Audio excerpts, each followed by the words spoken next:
The Silverstein Real Estate Company reached out to us to give us a tour of the towers under development. Towers 7 and 4 have already opened with several tenants. Tower 3 is making progress with financing to be completed in a few years. However, Tower 2 and the proposed Performing Arts Center are still very speculative at this time. On the far south side of the 16 acres is the proposed site for a fifth tower, which is being stalled by the Port Authority yet again and the LMDC this time, as they fight over who has the rights to build. The main iconic Freedom Tower, also known as One World Trade Center, was handed over to the Port Authority after Silverstein Properties got the project under construction for several years. It was part of a deal to allow Silverstein to build the other towers. Dara McQuillan of Silverstein Properties was our tour guide. We started in Tower 7, then headed over to Tower 4. We are standing on a piece of Greenwich Street that hasn't been open since the 1960s. Liebeskin's master plan, 2003, called for the reintroduction of the street. Sure.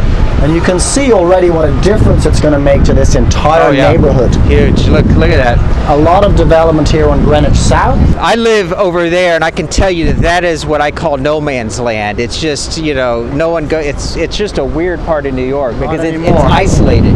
Now it's going to be the hottest part in New York. Yeah. I mean, you'll be able to walk from here to Tribeca in 10 minutes. Nice. And this is the front door, of course, of 4 World Trade Center, the building that we opened in November last year. This is the building that was designed by Fumiko Maki, Japanese architect, with incredible attention to detail. It has some interesting sun reflections I've noticed over here.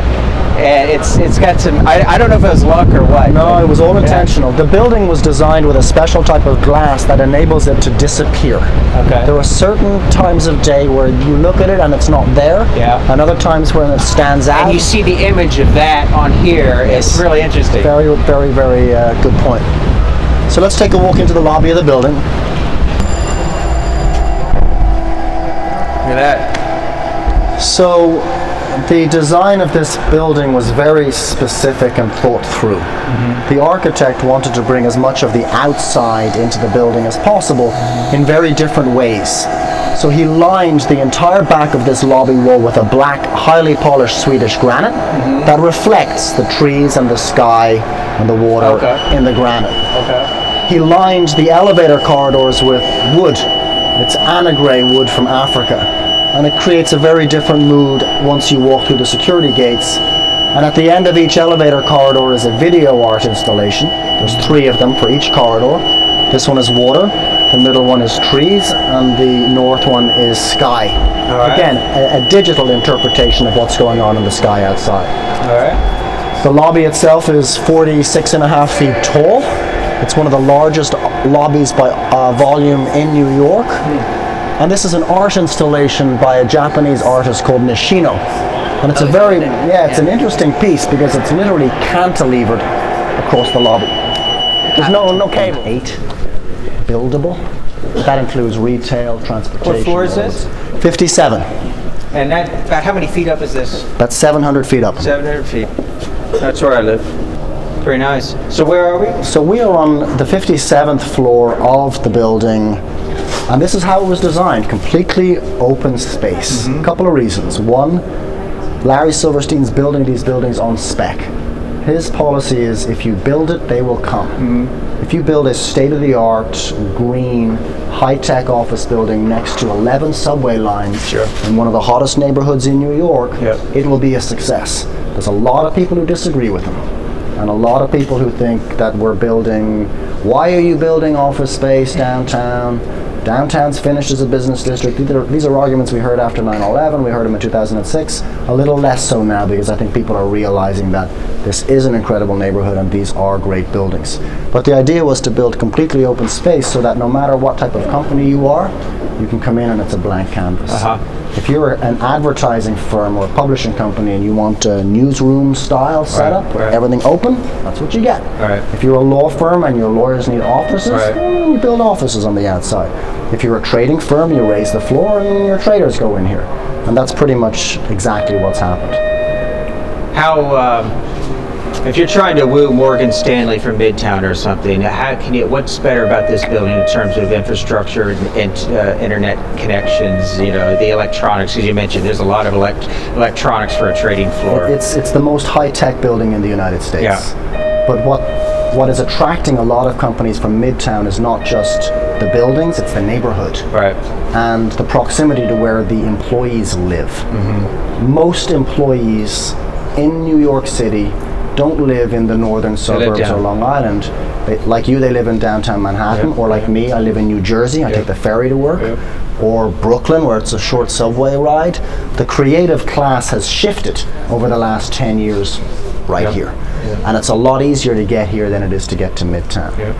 Which is why, you know, we just signed a lease with Morningstar, moving from Bryant Park.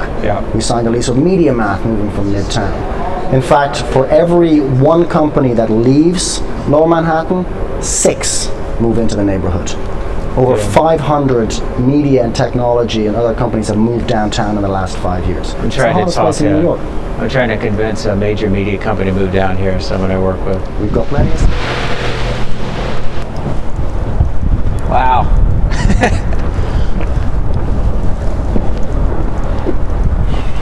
So you can't have any parachuters jump off.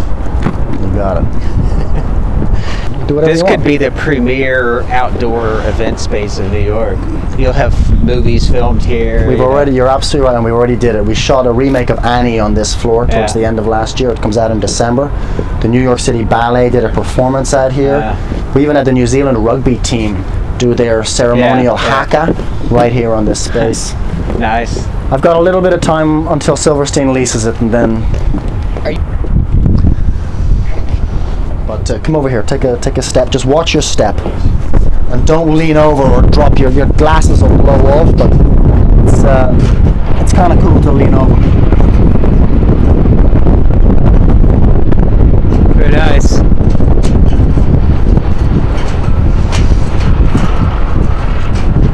What do you think? I love it.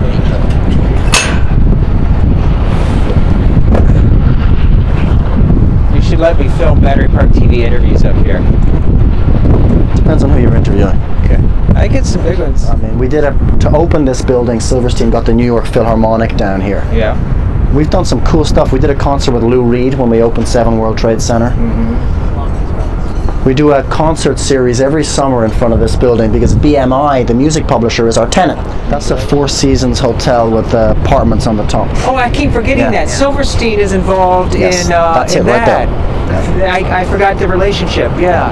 That's our project. You know, when I was This is the 48th floor of 4 World Trade Center, home to our resident artist, Marcus Robinson, who just premiered his film about the rebuilding of the Trade Center on the History Channel last week.